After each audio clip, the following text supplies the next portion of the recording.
Let me ask you something. Have you ever seen someone preach the gospel, call out sin, quote scripture, speak truth, and leave people more wounded, more confused, and further from God than they were before? I have. Several times. And here's what's wild. They think they're doing God's work. They think they're being faithful.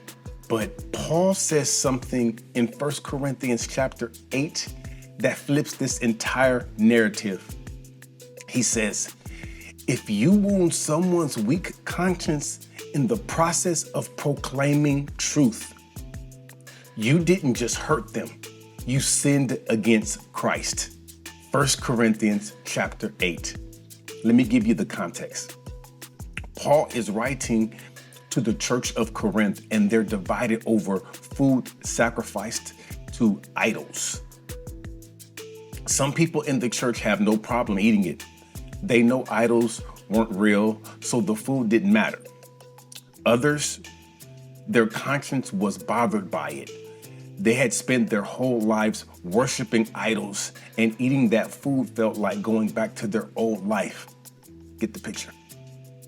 And Paul doesn't pick a side. Instead, he writes something in 1 Corinthians chapter 8, verse 1 through 3.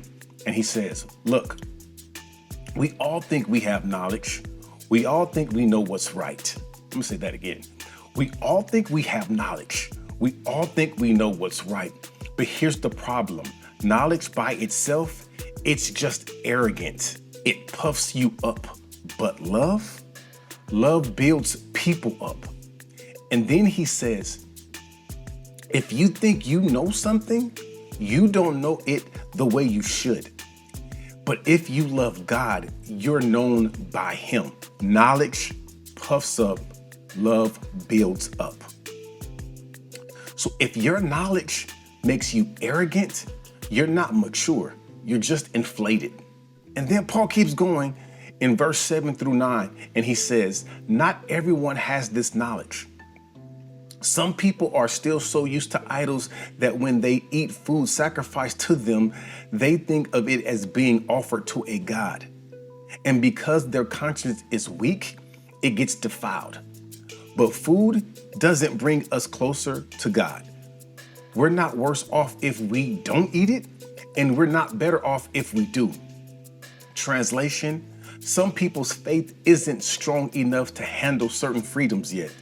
Not because they're less spiritual, not because they're weaker Christians, but because their conscience, their internal sense of right and wrong is still being formed. They're still growing. And Paul says their weak conscience can be defiled, not by the food itself, but by being pressured, judged, or pushed into something their conscience isn't ready for. And then Paul drops the bomb in verse 9 through 13. He says, be careful that your freedom doesn't become a stumbling block to the weak. If someone with a weak conscience sees you with all your knowledge eating in an idol's temple, won't they be encouraged to do the same thing? And so this weak brother or sister for whom Christ died is destroyed by your knowledge. When you sin against them like this and wound their weak conscience, you sin against Christ. So if what I eat causes my brother or sister to fall into sin, I will never eat it again. So I won't cause them to fall. Let me break that down. Paul says, if you use your freedom, your knowledge, and your rightness to pressure someone whose conscience isn't ready for it, you just wounded them. And when you wound their weak conscience, you sinned against Christ, not against them, not against the church, against Christ. Let me say that again. When you sin against them in this way and wound their weak conscience, you sinned against Christ. You sinned against Christ. Now let's bring this into today. See, some people are out here proclaiming the gospel of Jesus Christ. They're calling out sin in pulpits. They're calling out sin on street corners. They're calling out sin on social media. And they might be right about the sin. The theology might be correct. The scripture just might be accurate. But if they're wounding people's weak conscience in the process, Paul says they just sinned. Not the person they're correcting, not the crowd they're preaching to. They sinned against Christ. Can we go a little deeper? Let me give you some examples. The street preacher who stands on the corner yelling about hell and damnation, most likely, possibly, correct theology, but leaves people feeling condemned, hopeless, and further from God than they were before. The pastor who preaches about sexual sin from the pulpit, accurate scriptures, but does it in a way that people struggling with sexual sin feel like they're beyond grace. The social media truth teller who calls out false teaching, rightfully so, but does it in a way that leaves new believers confused, scared, and questioning whether they're even saved. They might be right about the sin. But Paul says, if you wound someone's weak conscience in the process, you didn't preach the gospel. You sinned against Christ. Now, notice this. Paul doesn't say, well, if your conscience is weak, that's your problem. He doesn't say they need to toughen up and handle the truth. He doesn't say, I'm going to keep doing what I'm doing, and if you can't handle it, then you need to grow up. What he says is, if what I eat causes my brother or my sister to fall into sin, I will never eat it again, so I won't cause them to fall. Paul says, I'll give up my freedom before I wound someone. Wow, that's powerful. That's maturity.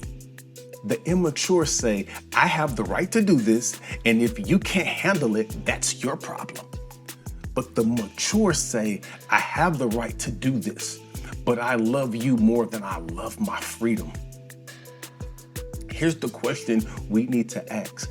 Are you preaching the gospel, calling out sins to set them free, or are you doing it to prove that you're right? Because if you're wounding people in the process, if you're leaving them more broken, more confused, and more condemned than they were before, then you're not representing Jesus. You're representing yourself. Paul says it again in Galatians chapter 6, verse 1. He says, brothers and sisters, if someone is caught in a sin, you who live by the Spirit should restore that person gently. But watch yourselves, or you also may be tempted.